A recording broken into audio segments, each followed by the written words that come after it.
Moving on to another very common disease, particularly from where we come from, Gujarat, diabetes. And all of us will be encountering patients who have cataract and who have diabetes active, along with some or the other form of diabetic retinopathy. So Dr. Shyamal Dwivedi, who is a retina surgeon in Ahmedabad Raghudipai Hospital, will be teaching us how to deal with a patient who has cataract and diabetic eye disease. Excuse me. Okay, so good morning everyone, and I'll be starting my presentation regarding diabetic and cataract co-management. So as we all know that we are set to become a diabetic capital in the world by 2030, and the prevalence of diabetic retinopathy is also quite, and it just doubles in the urban population and then what it is in the rural ones. So 53 okay.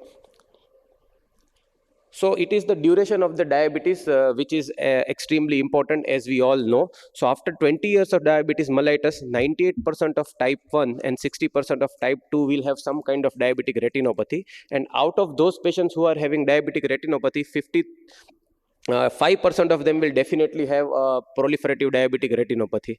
So now we come to the main portion. We are not going much into the theory, that is treating cataract and diabetic macular edema together. So there are two basic approaches. The first approach is to dry out the macula. So when there is a macular edema, we usually want to dry out the macula. We want to inject something. We want to make sure that the macula is completely okay. The patient is free of diabetic macular edema, and then go ahead with the cataract surgery to give optimum results.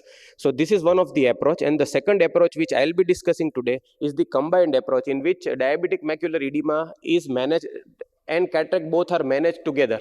So this is especially important in patients who have very advanced cataract. They have excessive glare, who are not able to drive their vehicle or not able to perform their daily activities, and some comorbid conditions in which the patient cannot come to the clinic again and again. So this becomes very important in such patients. So again, we'll not go to the theory, but what I have understood is we need to make patient aware about the good glycemic control. That is the first and the foremost, because most of the patients actually does not know what is going on with their eyes. And once they come to know that it is their body problem which is manifesting in the eye, they'll be able to understand their problem better and will be able to cooperate in a good way. So the next important thing is counseling. And I cannot emphasize more that these are the most important parts which has to be taken care of. And the most important in our institute is the OCT. We do OCT in most of the patients, in almost all the patients, except mature cataracts and black cataracts, where we cannot capture the images. So OCT is the first and the foremost thing we should not forget in any of the eyes. And the second thing is a vitreoretinal consultation to see if any what to expect. I mean, sometimes there is no diabetic macular edema, but there are some microaneurysms, or there are a very subtle DME which we are not sometimes able to even pick up. So a vitreoretinal consultation is very important in patients with diabetes. So I again won't go into the details. So the diabetic macular edema is the accumulation of the fluid in the macula. So I will be not going into it. So let us see what are the options for the DME management. So as we all know that there are injections, laser and surgical treatments available for diabetic macular edema. The anti-VEGF, most common anti-VEGF what we use are ranibizumab, aflibercept, and now we have also received FDA approval for brolucizumab as well for diabetic macular edema. The other one being steroids, dexamethasone implant, triamcinolone, and there is one more implant, fluocinolone, which is not available in India. And the other one, gold standard, is the laser photocoagulation, and the last resort for us remains the surgery.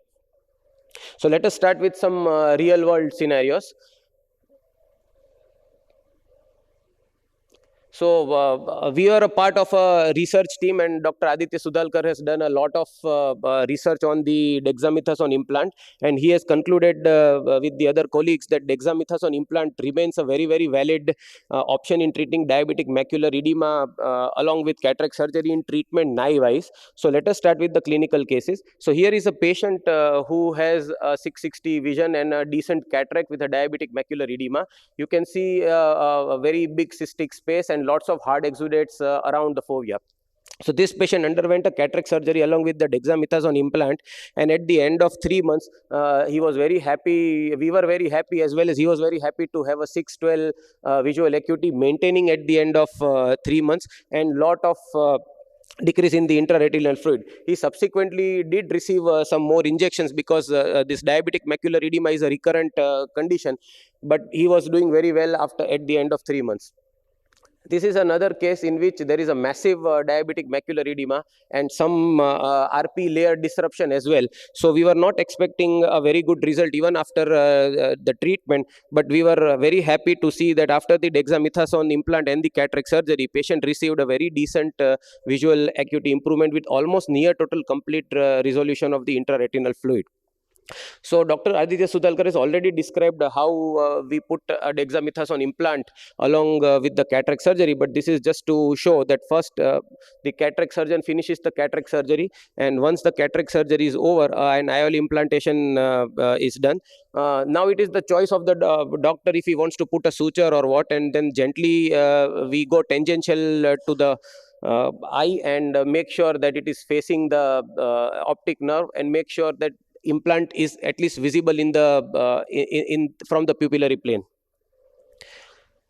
So this is one more interesting case. This is a one-eyed patient. Right eye has an inoperable tractional retinal detachment, and the left eye has a diabetic macular edema along with the cataract surgery. So we went ahead with a dexamethasone implant and a cataract surgery, and the patient was doing quite well. We can see almost the complete resolution of intraretinal fluid, but there is little more. In this patient, we also saw that as he is one-eyed, we didn't wanted to give frequent injections.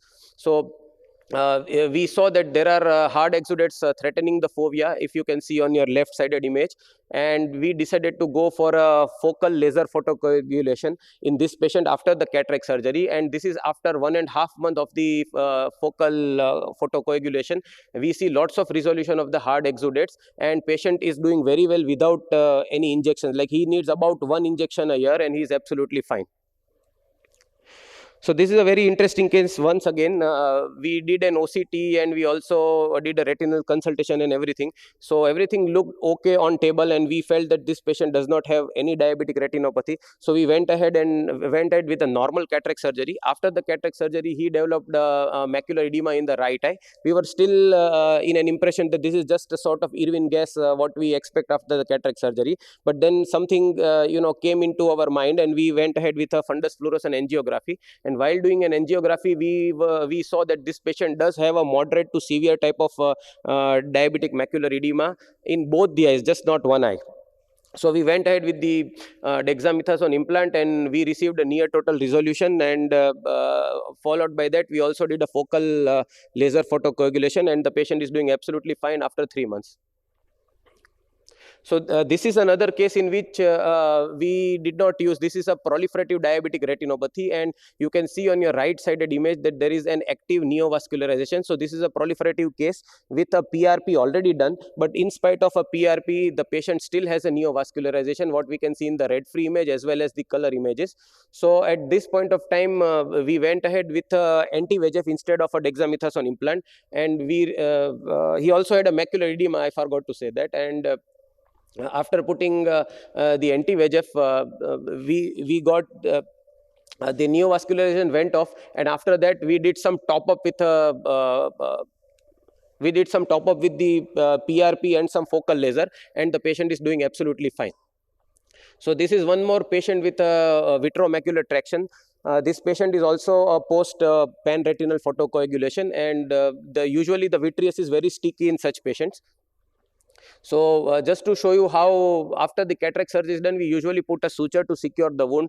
We do a standard pars plana vitrectomy and stain the vitreous with the ILM. And after doing that, I'm sorry, I'm not able to fast forward my slides. Okay, so after that, we were very thrilled to see that we got a near total resolution of the vitreomacular traction and near total resolution of the diabetic macular edema and the VMT. So as the time does not permit, this was also one of the case with in which we put a dexamethasone implant but still had an epiretinal membrane. So while doing the cataract surgery, we did a cataract and we also did an ILM peeling after staining it with the brilliant blue. And this is what the post-operative appearance is. The patient regained a very good useful vision. And to take home message that systemic evaluation is extremely important for any diabetic macular edema patients. We need to make them realize what is really important and what is going on with their eyes, and a tailored approach is absolutely necessary. So it's not that one shoe fits all. We need to decide a customized approach for each and every patient, and that is how we treat diabetic macular edema and cataract. Thank you very much for your kind attention. Thank you, Dr. Shamal, for highlighting that how we can use medical as well as surgical therapy on a case-to-case basis in treating cataract with diabetic retinopathy.